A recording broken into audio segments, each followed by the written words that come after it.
My name's David Rodwin, and this is The Life.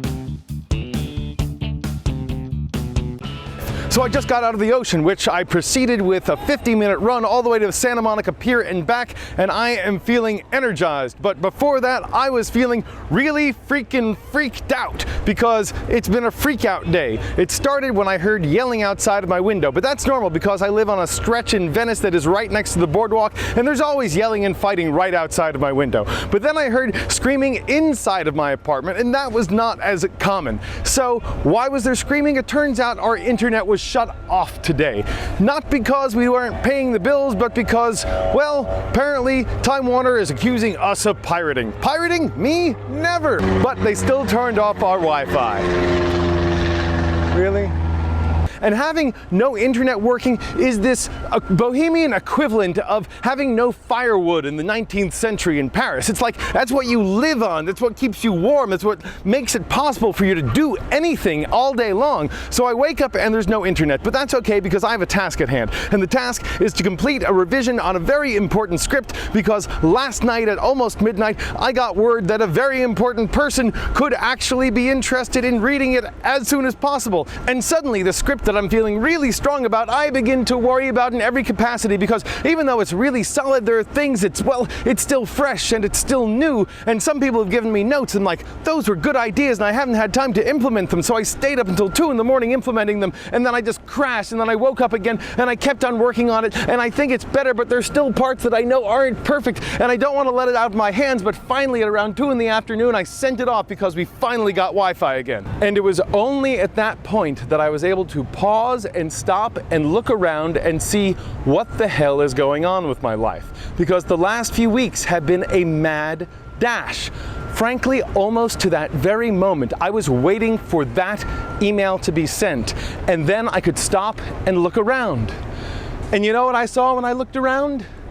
I saw I don't have shit together in my life. I mean, you want to talk about freaking out? I am freaking out. I'm freaking out in all kinds of ways. I mean, my God, I have to find a job, I have to find an apartment, I have to find... It's a long list of things, but those first 2 eclipse everything else on the list. So then I go online and I start posting everywhere that I'm looking for an apartment, and I start looking for apartments, and I start calling people, and I start emailing people, and people start emailing me back and they say, David, I know this great guest house. It's in a perfect place right by your temple. And I'm like, wow, thank you, God. And then I contact them and it's already been taken. And it's like that again and again and again all day. And also, a very big thing happened today. I found out for reals, I'm going to be an actor again, starting, I guess, right now. And to be truthful, I have mixed feelings about this because I stopped acting in other people's stuff 13 years ago. I stopped acting in my own stuff 8 years ago because it didn't seem like it was ever going to develop into anything like a career. And I'm at an age where I would like to have something like a career.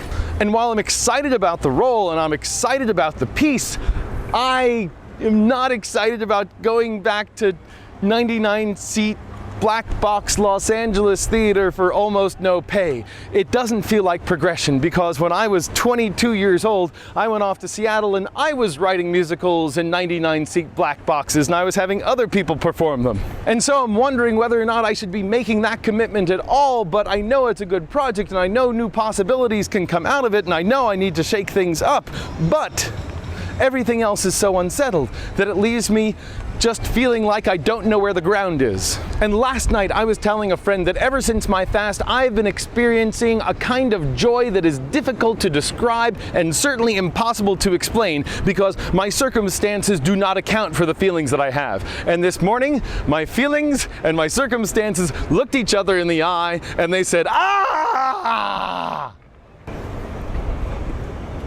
And then this afternoon, when I found out my insurance company was sending bills to an address that was 5 years old, and that those bills had now been sent to a collections agency because I hadn't paid them, because I hadn't received them, I started to begin to lose it. And a friend of mine texted me and said, hey, how you doing? And I wrote back saying, really stressful. And she's like, oh, call me up. You can tell me what's going on. So I call her up and I go, ah!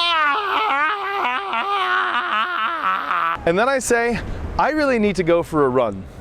So I ran from here all the way along the beach, all the way past the sun, all the way to Santa Monica, somewhere just before those mountains, all the way to the pier. And then I ran all the way back. And here's the only thing I know for sure. Christ, I need a drink.